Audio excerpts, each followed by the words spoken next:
So I would like to begin with posing a question to you regarding university itself. What is a university? So university spaces have always been the forebearers of discourse and debate because universities determine how a nation actually thinks. So considering the recent onslaught on thought, how do we can we sound that spaces constitutively have lost ground and are disempowered to some way? Because in the extent of human voices or silence, can we sound that the spaces have shrunk? And how do we draw parallels between the historical realities of our institute, that is AAU, as a symbol of community representation in the current affairs? Thank you. Can you all hear me? So first of all, before I answer your questions, I would like to again thank all of you, and in particular the organizers of the festival for inviting me. Yes, thank you so much, round of applause. And I understand that this is a very special festival for all of you because you've been employed your festivals for, especially the literary festival for 2 to 3 years now. So I do hope that you have a wonderful time in these 3 days. So thank you again for thinking of me and inviting me here. One more personal word. I mean, actually, my thesis is all in German. I'm currently finishing my book, so I hope that very soon I'll be able to come back and present it to you. It's a great honor for me to be here, and I know that I have much to learn from you, so I'm very happy to take the questions at the end. So now, you have many questions in your questions. So I'm not sure if it's all of them right now, but I'll start with the most important one, which is about going to the university. And when you speak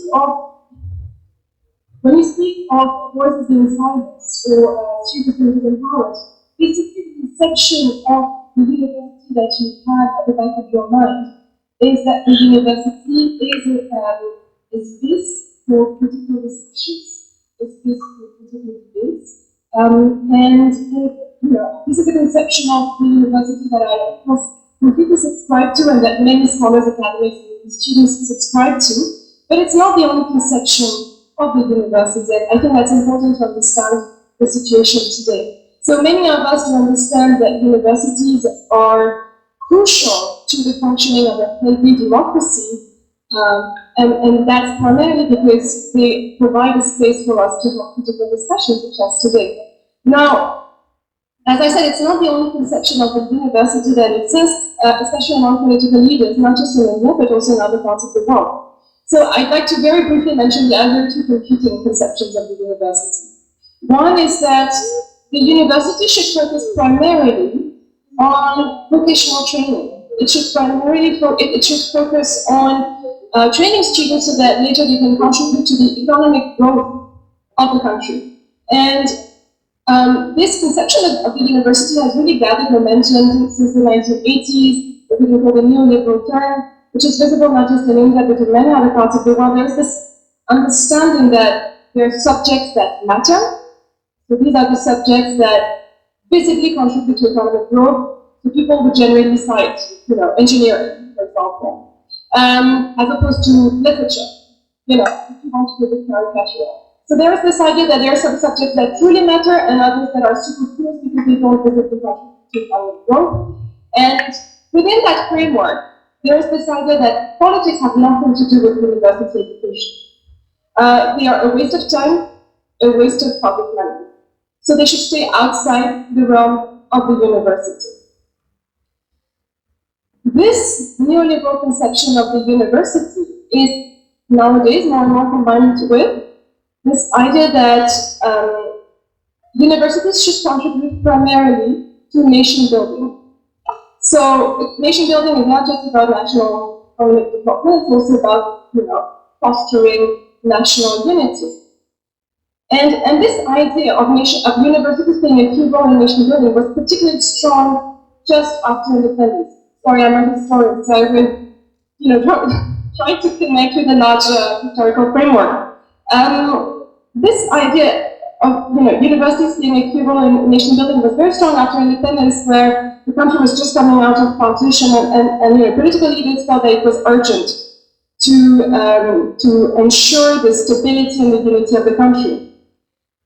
Within this context, universities appeared to them as what they called repositories of culture that could foster what they would call a spiritual unity. So it was not just about economic development, but also about articulating a spiritual unity. Now, of course, this notion of nation building is not fundamentally incompatible with the idea of democracy, far from it. But it's all a matter of priority, right? Because when your absolute priority is national unity, then you can use the notion of national unity actually to repress critical voices when they appear to be a threat to the nation's unity. And that's what happened. Already at the time of independence, in the early years of independence, what was very striking was that the same political leaders who had played a critical role in freedom struggle, who had themselves encouraged university students to participate in the freedom struggle by organizing protests, sometimes by breaking the law, because they saw that as a legitimate part of the struggle. The same political leaders, after independence, started saying, "No, stop.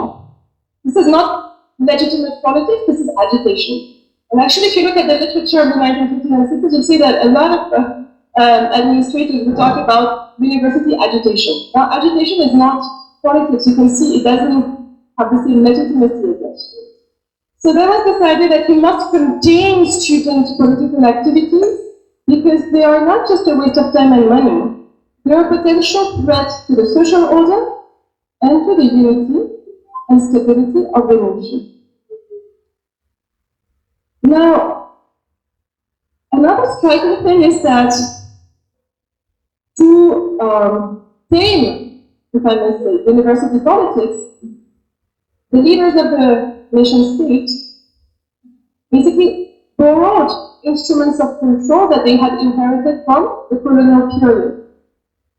You know that what we call the steel frame, the administration, the Indian administration is largely legacy of the colonial period. Why did the Indian state authorities get it in place? Because they felt that, again, after independence, the top priority was to ensure the stability of the nation, even if that meant killing, critical voices. It was the same in universities. What the state authorities did was that they kept in place the colonial instruments of control over the universities. For example, before independence, it was the viceroy, I think, he was the visitor of the university. After independence, it became the president of India. In the case of state universities, it was the governor, the state governor. Now, the responsibility of the visitor was to control the finances of the university, it still is. I mean, they have a right to look after that. And of course, they play an important role in the appointment of vice chancellors. So this role, which was in place during the colonial period, remained in place after independence, precisely so that state authorities could keep a degree of control over universities. Now, my point is, sorry, this is a long historical video, and we move to my answers. My point here is that what we see today does not come out of nowhere. There have been long-term tendencies, not just to contain student politics, but to delegitimize them, either as a waste of time or as something that is incompatible.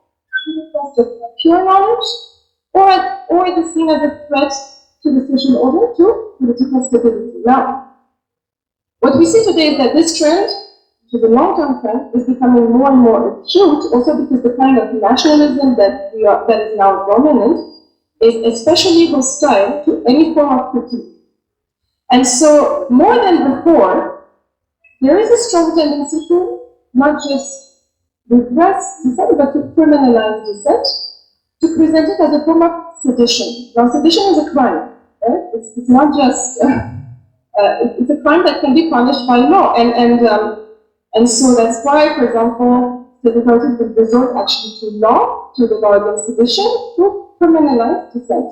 And again, please note that this law against sedition is a colonial legacy. Again, that's a very good example of how state authorities after independence are basically appropriating colonial tools to tame and repress critical voices. So yeah, that's a long answer to your question, but just to explain that what we're seeing today is an acceleration of and an exacerbation of trends that existed before. What you say reminds me of a takeaway that I took from this very test years ago. An intellectual said that the material wealth of the country is determined by its IIT. But how the country essentially thinks is through the humanities, the so-called useless subjects that we consider. So yeah, that brings me to the next question. Like for someone who is associated to places of dissent, like I have also been part of the literary festival for very long. We always had discussions on dissent, but we had them with much hope. And presently there's a time when dissent is being like made very hard to talk about. So was there a time when talking of dissent was a bit easier and now it's a little, like, is there a transition now? It's a bit difficult and there's some despondency among young students because considering the brutal crackdown in the recent protests also we saw. So do we, how do we locate that our present talk in the framework of the majoritarian right-wing political scenario which is currently dominating? Thank you.